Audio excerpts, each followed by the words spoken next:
Today, we are opening up a treasure chest of human wisdom. We are doing a deep, story-driven dive into a book that is quite literally an atlas for your inner life. This is Atlas of the Heart, Mapping Meaningful Connection and the Language of Human Experience, by the incomparable Brené Brown. Have you ever been so overwhelmed by a feeling that you just couldn't name it?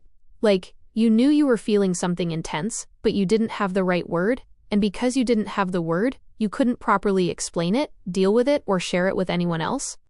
That, my friends, is why this book exists. Brené Brown, after 2 decades of groundbreaking research on vulnerability, shame, and courage, realized we are lost. We are trying to navigate the incredibly complex landscape of human emotion with a mental map that only has 3 cities on it: happy, sad, and angry. It's like trying to find your way through the deepest Amazon with only a crayon sketch. In Atlas of the Heart, she expands that map, introducing us to 87 unique emotional and cognitive experiences. She gives us the language to build an entirely new map, an atlas for our hearts. Today, we are going to walk through this map together. Let us get started. The power of naming our emotions. Why is it so crucial to have 87 words instead of 3? The entire core philosophy of this book hinges on one fundamental idea: language is our portal for connection. If we cannot name it, we cannot own it. If we cannot own it, we cannot communicate it. And if we cannot communicate it, we are fundamentally alone. Brown begins with a story from her research, where people often confuse stress and overwhelm. This isn't just a semantic difference. It is a critical distinction for how we cope. When we are stressed, we feel pushed by the demands of life, but we still feel we have some control or agency. The correct response is, I need to prioritize and handle this. But when we are overwhelmed, we are submerged. Our capacity to cope has collapsed. The only correct response to overwhelm is stop, reset, delegate. But if you use the word stress for both, you might keep pushing when you are actually submerged, and that, Brown reveals, is the fast lane to burnout, breakdown, and isolation. This book is not about having a large vocabulary just to sound smart. It's about granular awareness. It's about realizing that grief is a different valley than sadness, and that envy is not the same coastline as jealousy. It's about knowing exactly where you are on the map, so you can call for the right kind of help, or navigate your way home. The places we go when we are in high-emotion situations. High-emotion situations are the main landmarks on our map. Brown guides us through these places, showing us how they differ and how our responses matter. For instance, think about a time someone shared painful news with you. Did you jump straight into sympathy or empathy? Sympathy, as Brown explains in her previous work, and deepens here, is, I'm looking down at you in your hole and I feel sorry for you. It creates a separation. There is a me who is okay, and a you who is suffering. It often starts with, at least, a phrase she calls an empathy killer. Empathy, on the other hand, is not about fixing. It's not about trying to feel exactly what the other person feels. It is, Brown argues, the incredibly brave, powerful act of, quote, connecting to the feeling that someone is describing. It's when someone is in that deep, dark hole of grief, and instead of calling down or throwing a rope, a common fixing trap, you physically climb down. You sit in the dark next to them. You don't have to say anything perfect. The message is simple. I am in this with you. You are not alone. This book also challenges common assumptions about pity. We think of pity as benign, but pity is actually sympathy with an edge of moral judgment or superiority. You poor thing, but I would never have done that. When we feel sympathy, pity, or judgment, we are protecting ourselves from feeling the pain with that person, and in doing so, we are fundamentally disconnecting. Mastery of these distinct locations is crucial for building trust. The complex landscape of comparison and judgment. Our atlas now takes us into the dangerous, often hidden terrain of comparison. We think of comparison as an act we perform when we look at others. And while this is true, Brown reveals that comparison is actually the crushing environment we constantly live in. It's like gravity. You are always under its influence, whether you are aware of it or not. This is where we must distinguish between the highly conflated concepts of envy and jealousy. Envy is the feeling of, I want that, or I wish you didn't have that. It's when we see someone else's success, happiness, or belongings, and we feel a deep, painful lack within ourselves. Jealousy, however, is the feeling that arises from the perceived threat of losing something we already have, or think we should have. Jealousy requires a relationship triangle. It's not, I want your partner. It's, I am afraid you might take my partner. Or I am afraid my status is being challenged. And this brings us to one of the book's most critical mappings, the difference between shame and guilt. Shame is the intensely painful feeling or experience of believing that we are flawed and therefore unworthy of love and belonging. In shame, the self is the target. I am bad. Brown is unequivocal. Shame is correlated with every outcome that makes us unwell. Guilt, on the other hand, is the discomfort we feel when we realize our behavior has violated our own values. In guilt, the focus is on our action. I did something bad. While shame corrodes our very foundation, guilt, when properly integrated, can be a vital catalyst for repair, change, and growth. This distinction is paramount.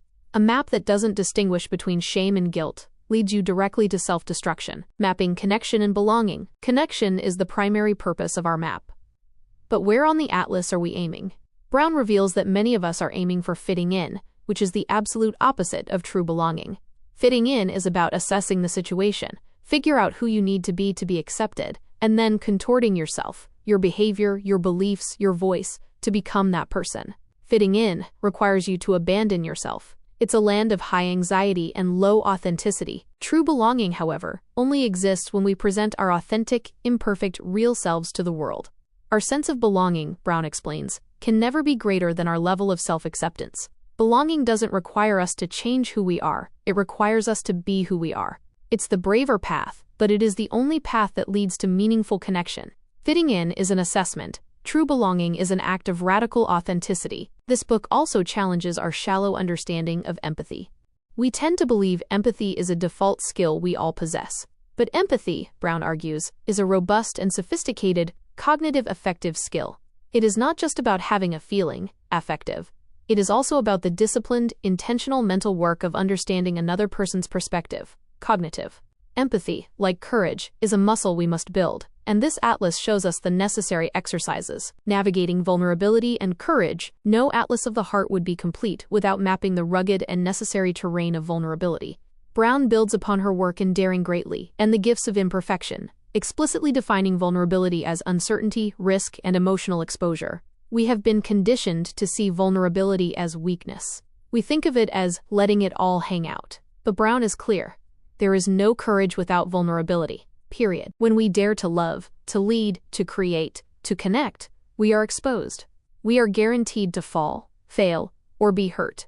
The common human response is to armor up.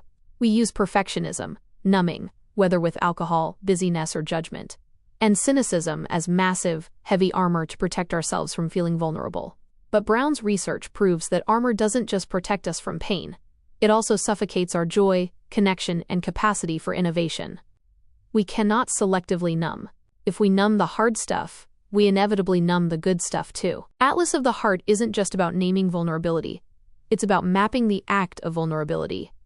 It's about being on the field, not observing from the stands, not judging from the cheap seats. It's about stepping into the arena, as Brown famously references Theodore Roosevelt, knowing you will get your ass kicked, but deciding that the brave act of putting yourself out there is the only way to truly live. Mapping gratitude, joy, and resilience. We think of joy as something that happens to us.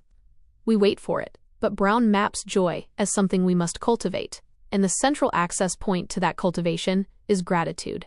In 20 years of research, she found that joy and gratitude are inextricably linked.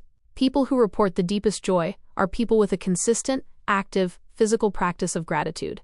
Not just a warm attitude of gratitude, but a daily habit, like writing down 3 specific things you are grateful for, or saying them out loud before bed. But why are they so linked? Brown maps the hidden trap, foreboding joy.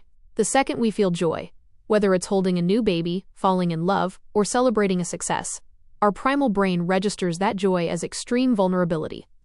The thought, I have so much to lose, immediately enters our mind. To protect ourselves from that other shoe dropping, we immediately start rehearse tragedy or catastrophize. Gratitude is the antidote. Instead of using, what if this good thing is lost, to create fear, a gratitude practice creates a foundation of sufficiency. I have this specific good thing right now, and I am choosing to honor it. And where do we go after we fall in the arena? We have arrived at the territory of, resilience. Brown debunks the myth of resilience as bouncing back. We don't bounce back to who we were. We are changed by the fall. True resilience is not the absence of struggle. It is the integration of it. It's the capacity to fall, feel the pain, process the shame and grief, using our proper atlas.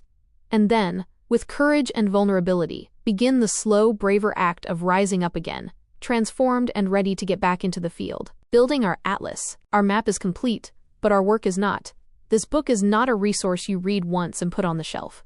Brown challenges us to make it a living document. The way we map our own heart is by practicing granular awareness. When you feel a surge of something, instead of just saying, "I'm stressed," Brown wants you to ask yourself the diagnostic questions. Am I stressed? Or am I submerged in overwhelm? Instead of thinking, "I want her car," ask yourself, is this envy? I want what she has. Or is it jealousy? I'm afraid my status is threatened. And perhaps most importantly, Brown urges us to replace being right with getting it right. When someone is describing their pain to you, and you reach for sympathy, at least, stop yourself. Look at your new map. You are in empathy territory now. Put down your fixer armor. Put down your judgment. Stop looking at them, and instead, walk over and climb into the hole with them. Language is our portal for connection, but for too long, our portals have been closed because we didn't have the words. This atlas gives you 87 keys. It's not about memorizing definitions. It's about granular awareness. It's about knowing exactly where you are, so you can call for the right kind of help, or navigate your way home. It's about building a language that is large enough, precise enough, and brave enough to hold the beautiful, messy complexity of being a human being. Final takeaways for mapping our lives. As we close our story today, remember this. We cannot selective numb. If we numb the hard stuff, we inevitably numb the good stuff too. This atlas of the heart is not about trying to only feel the good locations on the map. It's about having the language to navigate all of them. Mastery is not the absence of anger or grief. Mastery is the capacity to name anger and process it, to name grief and honor it, so that you don't stay lost in those valleys. Thank you so much for joining me on this profound educational journey today. If this story-driven summary helped you build even a tiny bit of granular awareness for your own heart, please hit that like button, subscribe to the channel for far more deep dive wisdom, and let me know in the comments below. Which specific emotional landscape has been the hardest for you to name and navigate? And which of these keys are you going to practice using first? Map meaning. Practice vulnerability. Climb down into the hole with someone. Trade brave. Be well. I will see you all in the very next video.